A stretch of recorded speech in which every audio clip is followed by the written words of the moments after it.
Adlaw nga Biyernes karon mga kaigsuunan, petsa 30 sa bulan sa Hunyo tuig 2023. Ang pagbasa kinutlo gikan sa Ebanghelyo sumala ni San Mateo, kapitulo 8, bersikulo 1 ngadto sa 4. Milugsong si Jesus gikan sa bungtod ug misunod kaniya ang bagang panon sa katawan. Unya miduol kaniya ang usa ka sanlahon ug miluhod sa iyang atubangan nga nag-ingon, "Sir, kung gusto nimo, makahimo kapag hinlo kanako." Gihikap siya ni Jesus ug giingnan, "Gusto ko, mamaayo ka." Diha-diha naayo siya. Unya mingon si Jesus kaniya, "Pamati, ayaw kinig isaba kang bisan kinsa. Adtua hinuon dayon ang pari ug ipakita ang imong kaugalingon kaniya." Unya paghalad sumala sa gisugo ni Moises aron pagmatuod nga naayo kana. Mga igsuon, ang Ebanghelyo sa Ginoo. Daygon ikaw, o Kristo.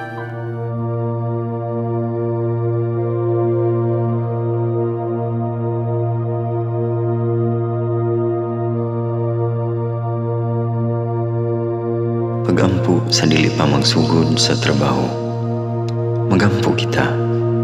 Sa ngalan samahan, sa Anak ug sa Espiritu Santo. Amen.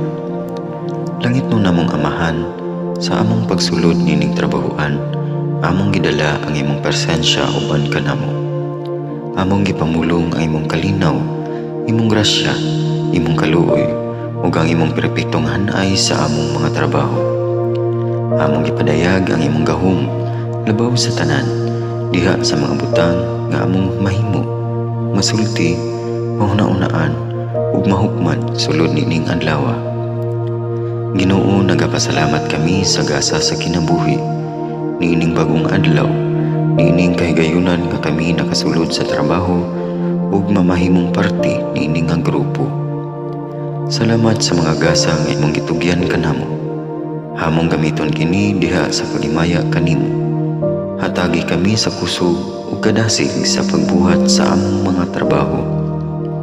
Panalangini ang among mga proyekto, mga ideya ug kusog, aron sa ingon bisan sa pinakagamay namong mga kalampusan, magahatag kini sa imong himaya.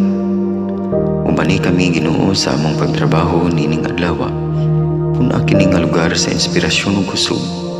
Tabangi kami nga magtrabaho isip usa ka grupo nga mapakita sa usag-usa ang kamaayo. Himuha kami nga maayo nga makabot namo ang mga butang nga kinahanglan namong buhaton. Himuha kini nga lugar nga puno sa kalipay ug panagigalaay, ug kamugaway ug kalinaw ang mapatigbabaw niining dapita. Ginoo, kung kami anaa sa kalibog, giyahi kami.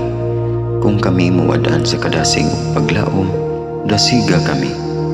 Himua nga ang trabaho nga among gihimo ug ang paagi sa among paghimo niini makahatag unta kini ug hugot nga pagtuo, kalipay ug pahiyom sa tanan nga among mahimamat karong adlaw. Panalangini ang among mga pamilya, among Pinoy-anan, among nasod.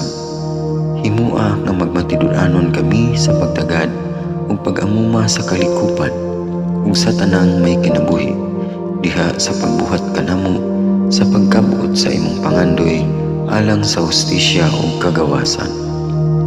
Ug Ginoo, sa among pagbiya nining lugar, tagay kami sa imong panalangin ug kaluoy sa among pagbiyahe.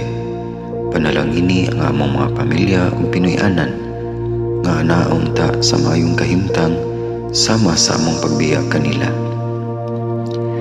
Ginoo, salamat sa tanang butang nga imong nabuhat, sa tanang butang nga imong gibuhat, ug sa tanang butang nga imong buhaton pa. Sa ngalan ni Jesus, among giampo diha sa tumang pagigugma ug pagpasalamat. Amen. Sa ngalan samahan, sa Anak ug sa Espiritu Santo. Amen.